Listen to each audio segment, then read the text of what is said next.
Hey, how's it going, everybody? This is MegaShadowFist, and welcome back to Let's Play Red Dead Redemption. The adventure of Ranger John continues, and actually, we haven't done an intro in this room in quite some time, so this is like Throwback Tuesday, I guess, because this video will come out on a Tuesday. Anyway, let's go ahead and look at the map, and it looks like the only thing that we can do is to Santa, so as much as I hate to say it, that's what we're gonna do. Alright. Anyway, so, how goes it, everybody? I'm recording this on Monday, February 10th, so I guess it'll be yesterday by the time this comes out, but, I hope that you guys had a interesting Tuesday, or good Monday, or whatever. Anyway, back to the subject at hand. Well, I didn't even have a subject at hand, what am I talking about? Today, I recently just watched a movie, and that's kind of what I wanted to talk about, sort of to, like, fill the dead air as we make our long voyage to the Santa. I just watched Only God Forgives. Now, if you're into movies, then, more than likely you've heard of the movie Drive, starring Ryan Gosling. Well, Only God Forgives has the same director. I don't know what his name is, per se. Oh, there's a side mission. I'll do that later. I'll just keep note of where that is. It has the same director, and it also stars Ryan Gosling. It's an interesting movie, to say the least. I have personally not seen Drive. I do plan on watching Drive, but anyway, I just saw Only God Forgives today, and the movie actually got panned by critics. Like, a lot of people didn't like it. It was shown at this film festival, and it got booed off. It got booed off by, like, the people. But then again, you know, the type of people who go to film festivals, in general, tend to be a bit more snooty types. But, even so, like, the movie didn't get, very good reviews. I remember watching Chris Stuckman do a review about it, back in the day. Oh, there's another side mission I can do. Not, when I say back in the day, I meant, like, August, July of 2013, so last year. And he gave it a B-, and I would agree with that. It's definitely a film that's not for everyone. Definitely not. It's one of those, like, really artsy style movies. Like, if you're not interested in, like, oh, there's a buck. I'm gonna let him live. Just this once. You know, I've been too soft on bucks. Hold on. It's time to exact my revenge on these suckers. Where are you? Buck? My mortal enemy! Ah! Ha ha ha ha! Yes. At long last, I am the victor. And you shall be turned into products. I don't even know where I was going to go with that. But where's the other one? Where's his other buck brethren? I guess the other one got off the hook. They're over there, but I'm too lazy to go. I need to actually start the mission up. Anyway, but, yeah, like, if you're not interested in, like, you know, filmmaking, or, like, what goes on behind the scenes for filmmaking, it's probably not the best movie for you. I keep overtiring my horse for whatever reason. Hold on. Oops, I bumped into my desk. I need to move my cell phone.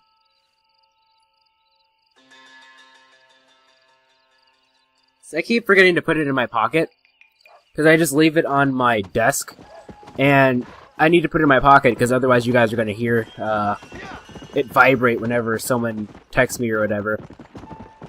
You know, just cause. But, like, if you're not into what goes on, like, if you're not into, like, the art of filmmaking or anything, you're probably not gonna like the movie. It's an interesting movie. It's like, what is it? It's a very artsy style movie. It's not told in a very conventional way. In fact, I remember watching it.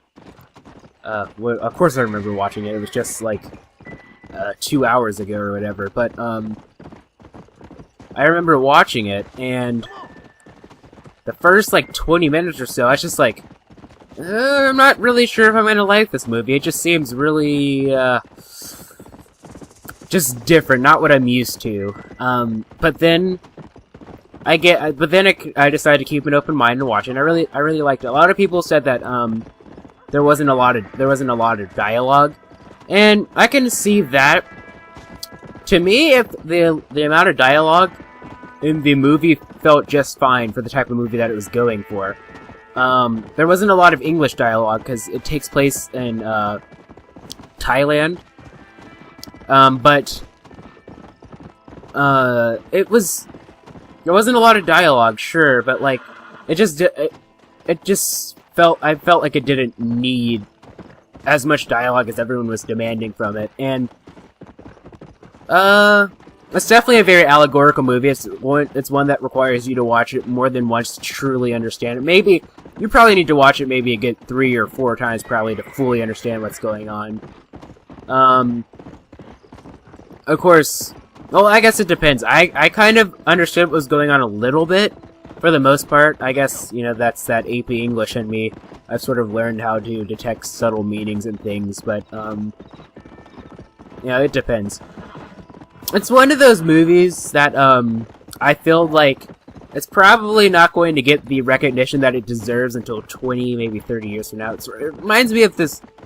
I'm getting really into, like, movie talk right now, but there's this one movie that I saw, I believe it was on Stars? It was, or was it HBO? I think it was Stars, actually. It was called Coco, Chanel, and Igor Stravinsky. It was like a French movie, actually. I didn't watch all of it. I saw like the beginning of it, a little bit of the middle, and the end, because, you know, it was during... I think this was before I had DVR at my house, so I couldn't record it. So, like, whenever, like, my parents wanted me to do something, I had to, you know, I had to stop. But, like, if you ever were to watch a movie, it's actually about 2 real people and, like, this alleged affair that went on between them. The beginning of the movie takes place in, like, 1908, I believe, 1910. Whatever the case may be, I'll probably just add a correction in the video for when it actually takes place in. But, like, Igor Stravinsky, he was like, he's a Russian guy, and he made, like, I don't know, it wasn't like ballet, it was like, not really ballet, I can't really display it, it was like, it was like a play, I guess it was ballet, like a ballet play type thing, and, you know, it has, like, dancers, and, dancers in costumes, and, you know, a band playing in the background. Now, what I'm trying to say is that, at the beginning of the movie, you know, he showed it to this, it was in Paris. You know, it's like, then the Parisian people got really, really, really snooty and snobby and stuff. They're like, go back to Russia! That's not what a French accent sounds like, but they're like, go back to Russia! And, you know, they basically boot him off the stage. But then, I guess this would count as a spoiler, so if you're interested in watching the movie, I wouldn't recommend watching it. I would recommend tuning me out for maybe like 15 seconds. But at the very end, they showed like a very old Igor Stravinsky, probably like, I don't know, this was probably like the 70s or the 80s, and they showed the very same play that he got booed off with at the beginning of the movie, and then everyone just gave him a standing ovation. So that just shows you how, like, times change. It's a movie that Only God Forgives is a movie that I believe is, it's a bit ahead of its time. It's not made for the modern audience. It's made for, a different style, a different type of audience that I guess we're not quite ready for it yet, in my opinion. Because it's a shame that it got, like, such low scores. Like, I can understand why, because it's not made for, you know, your mainstream audience, but I don't think that it deserves all the pandering, that it gets, in my opinion. But regardless. Oh, now I'm going to need to figure out how to waste time for the next few minutes. Lovely! Alright, so it says 7 a.m. to 10 p.m., right? What's the time? It is now It looks like it's about almost 5:30 in the morning, I guess. Or was that 6:30? Oh, more time has passed. We'll see. Hold on. Yeah, I want to say that it was 5:30. Anyway, back to the subject at hand. Well, there was no subject at hand. I sort of stopped what I wanted to say. But regardless, it does not look like I'm going to do the DeSanta mission just yet, so let's go to the map. And it's around McFarland Ranch, I believe, like right here at Pikes Basin. No, there was a side mission that I could do. Where is it? I saw it. I definitely saw it. What is this? Oh, that's the Funny Man mission, which I can't do for whatever reason. Yeah, you guys saw that, right? There's McFarland Ranch. There's McFarland Ranch, right there. So then I went down this way to Armadillo. I do believe. Yeah, you go down this way. And there was a side mission around here. There wasn't there? There were 2 side missions that I saw, actually. My voice cracked. So what I'm going to do, actually, is I'm going to go to... set a destination to McFarland Ranch. That's the night watch job, I guess. And... and then, hopefully, I'll run back into that, question mark again and do the side mission. I don't know why this game doesn't want me to do DeSanta missions. I mean, I have to do them anyway, as much as I don't want to do them. Oh, I guess we could like try to find a new Avenger Second Son Jr. I don't even know. No, that's right. That's right. I said that you guys are going to have to come up with a name for the next horse. Whatever the case may be, I hope that it's awesome. I hope that you guys don't come with anything stupid like Butt or something dumb like that. I could see it happening, but regardless. But that sounds like a stupid name. Well, it kind of reminds me of Midsummer Night's Dream, the Shakespeare play, with the donkey that was named Bottom. Or, no, it was a guy named Bottom, but he got turned into a donkey. Right? Regardless, it was obviously play off of the word ass, which, you know, what's what you call a donkey.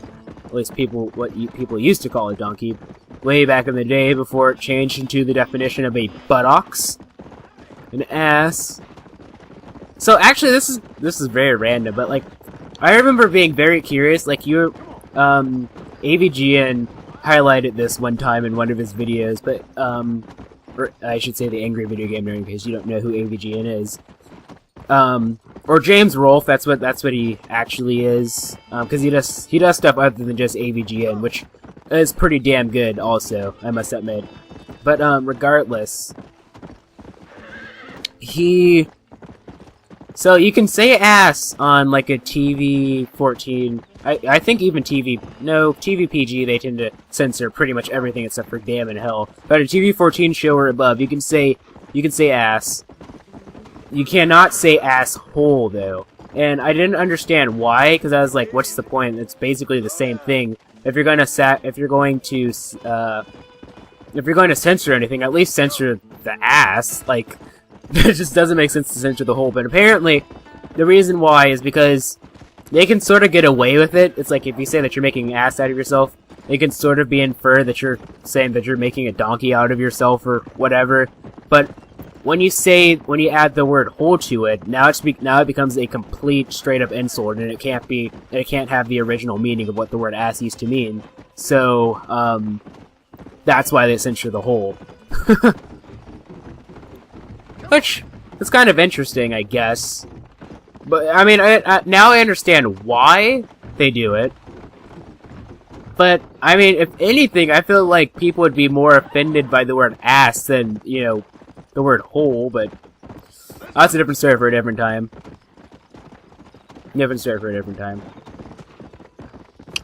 Now let's get back to the... Why do I keep saying this? Let's get back to the original subject. The original subject ended like a long time ago. I keep overtiring my horse, but it doesn't matter because I'm going to find a new horse, and that horse shall be mine.